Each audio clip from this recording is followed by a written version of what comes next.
Un mensaje de voz enviado a la mamá suena cálido, directo, casi infantil en el tono. 10 minutos después, un correo de trabajo en inglés suena firme, medido, distante. Misma persona, mismo día. 2 formas de estar en el mundo. Y no termina ahí. Esa misma noche, una videollamada con los abuelos en el idioma de la infancia saca una versión más juguetona, más informal, con otro sentido del humor por completo. 3 versiones de la misma persona, en un solo día, sin haber cambiado absolutamente nada más que el idioma en el que estaba pensando. Sofá Psicológico es un canal de divulgación educativa. Nada de lo que se comparte aquí constituye diagnóstico, tratamiento, ni sustituye la valoración de un profesional de salud mental con cédula vigente. Esto no es fingir ni ser 2 personas distintas. Tampoco es simple nostalgia por el idioma de casa. Es un fenómeno documentado en investigación de bilingüismo. Cada idioma trae consigo un marco cultural completo. Sus reglas no escritas sobre qué tan directo se puede ser, cuánta distancia guardar, qué tanto mostrar del mundo interno, y cambiar de idioma activa ese marco casi automáticamente, sin que la persona lo decida a propósito. Piénsalo así. El idioma no es solo un conjunto de palabras que se traducen una a una. Es un sistema completo de señales sobre cómo comportarse, a quién tutear, cuándo suavizar una crítica, qué tan cerca pararse al hablar. Aprender un segundo idioma no es solo aprender vocabulario nuevo. Es aprender, sin darse cuenta, un manual entero de comportamiento nuevo. Un ejemplo simple. En español, es común suavizar una crítica con rodeos. Quizás se podría revisar esto un poco más. Mientras que en inglés, sobre todo en contextos de trabajo, la misma crítica suele decirse mucho más directa. This needs to be fixed. No es que una cultura sea más honesta que la otra. Es que cada idioma trae incorporada una norma distinta sobre cuánta suavidad hace falta para que un mensaje se sienta respetuoso. Alguien que aprendió ambos idiomas termina, sin proponérselo, manejando 2 escalas distintas de qué tan directo es aceptable ser, y usa la que corresponde según en qué idioma está pensando en ese momento. Y ese manual, una vez instalado, no se apaga cuando el idioma cambia de vuelta. Queda ahí, esperando la próxima palabra que lo active. Eso es exactamente lo que documentaron 2 líneas de investigación distintas, con 15 años de diferencia entre ellas, y ambas llegan a la misma conclusión incómoda. Ninguna de las 2 versiones es la que finge.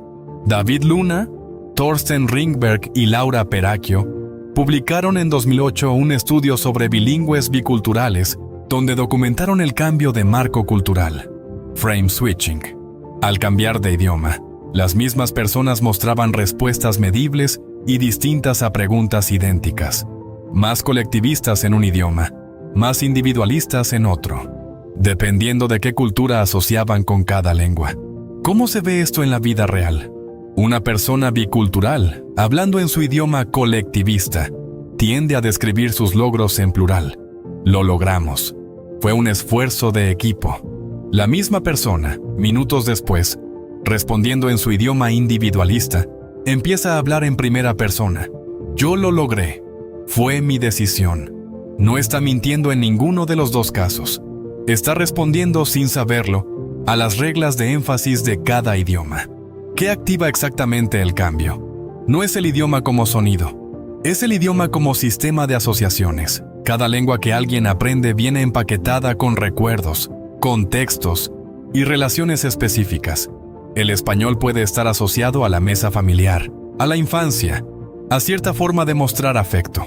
El inglés puede estar asociado a la oficina, a la eficiencia, a cierta distancia profesional.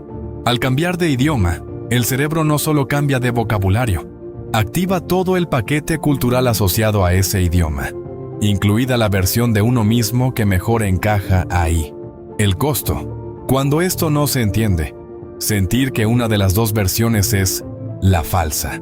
La persona colectivista se siente hipócrita cuando suena individualista en inglés, o al revés, cuando en realidad ambas son respuestas auténticas a marcos culturales distintos que el propio idioma activa. Y ese malestar tiene un costo silencioso. la sensación crónica de estar actuando, de nunca mostrar a nadie la versión completa, cuando en realidad no existe una versión completa que esté siendo escondida. Hay una segunda pieza de evidencia, todavía más específica, que muestra que este cambio no se queda solo en cómo alguien describe sus logros, llega hasta cómo se evalúa a sí mismo como persona. La psicóloga Nairán Ramírez Esparza, en un estudio de 2006 con bilingües español-inglés, encontró diferencias medibles en rasgos de personalidad autoevaluados, según el idioma de la prueba. Mayor extroversión y amabilidad reportada en inglés que en español para la misma persona, en línea con los estereotipos culturales asociados a cada idioma. Imagina a alguien completando el mismo cuestionario de personalidad 2 veces, con 2 semanas de diferencia. Una vez en inglés, después de una entrevista de trabajo, y otra vez en español, después de una cena familiar larga y ruidosa. En la versión en inglés, se describe a sí misma como más sociable, más asertiva, más cómoda tomando la iniciativa. En la versión en español, se describe como más cálida, más atenta a los demás, menos protagonista. No hay engaño en ninguna de las 2 respuestas. Hay 2 marcos de referencia distintos, cada uno activado por el idioma en el que la persona se estaba pensando a sí misma en ese momento.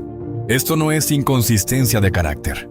Es evidencia de que el idioma no es solo un canal para comunicar la personalidad. Participa activamente en construir qué versión de ella sale a la superficie en cada momento. El idioma funciona casi como una lente. No crea rasgos que no existen, pero sí decide cuáles se enfocan y cuáles que quedan en el fondo, borrosos, esperando el idioma correcto para volver a aparecer. El costo de no saber esto es específico. Muchas personas bilingües llegan a preguntarse cuál de las 2 autoevaluaciones es la real. ¿Soy la persona extrovertida de la entrevista o la persona cálida de la cena? Y gastan energía tratando de resolver una pregunta que parte de una premisa equivocada. No hay que elegir. Ambas mediciones describen a la misma persona, vista a través de 2 lentes distintas, ambas igual de reales. Y esa pregunta, ¿cuál versión es la auténtica?, es exactamente la que se puede empezar a trabajar de forma concreta, no solo entendiéndola, sino con herramientas hechas para eso. Reconciliar esas versiones distintas de uno mismo, sin sentir que hay que elegir cuál es la real. Es exactamente el tipo de trabajo que no se resuelve solo con entenderlo. Necesita un espacio guiado para hacerlo. Es parte de lo que propone Querido Yo. Un sistema para dialogar con esas distintas versiones de uno mismo, sin tratarlas como bandos enfrentados. Más en sofapsicológico.com, sección Recursos. No hay una versión auténtica escondida detrás de las otras 2. Hay una persona completa que aprendió a habitar 2 marcos culturales distintos, y cada idioma es la llave de acceso a uno de ellos. Piensa en un espejo con 2 ángulos distintos. Cada ángulo muestra un reflejo real de la misma persona. Ninguno es un montaje, ninguno es falso. Simplemente cada uno capta un lado distinto de algo que siempre fue tridimensional. Buscar cuál de los 2 reflejos es el verdadero es hacerle a la pregunta equivocada. Verlo así, como amplitud, no como fragmentación, cambia por completo cómo se vive el bilingüismo cultural. Deja de sentirse como una traición a una de las 2 identidades y empieza a sentirse como algo mucho más cercano a hablar 2 idiomas de verdad. No traducir uno al otro palabra por palabra, sino tener 2 sistemas completos, cada uno útil en su contexto. El costo de seguir buscando la versión real es concreto: agotamiento. Sostener la idea de que una de las 2 identidades es una máscara sobre la otra cuesta energía todos los días. Vigilarse, corregirse, sentir culpa por sonar distinto en cada idioma. Soltar esa búsqueda no significa dejar de examinarse. Significa dejar de tratarse a uno mismo como sospechoso. Esta es una pieza concreta de algo más amplio. La sensación de no sentirse de aquí ni de allá. Identidad partida entre 2 países. Un tema que seguimos explorando en el canal. Primero, cambiar de tono según el idioma no es inconsistencia. Es un fenómeno documentado del bilingüismo. Tiene nombre, tiene investigación detrás y le pasa a millones de personas biculturales todos los días. No hace falta buscarle explicación en la propia personalidad, ni preguntarse qué está mal, cuando lo que está ocurriendo tiene una explicación bien documentada y no tiene nada de patológico. Segundo, cada idioma activa un marco cultural completo, y ambos marcos son auténticos. No hay una jerarquía entre ellos. No es que uno sea el verdadero yo, y el otro un disfraz aprendido. Los dos son formas reales de estar en el mundo, aprendidas en momentos distintos de la vida, útiles en contextos distintos. Tercero, la pregunta útil no es ¿cuál versión es la real?, sino, en una negociación de trabajo, puede convenir la versión más directa. En una conversación familiar difícil, puede convenir la versión más cálida. Elegir conscientemente qué marco usar, en vez de sentir que uno se impone sobre el otro, es lo que convierte esta amplitud en una herramienta en vez de en una fuente de confusión. Y reconocer esto no es un ejercicio abstracto.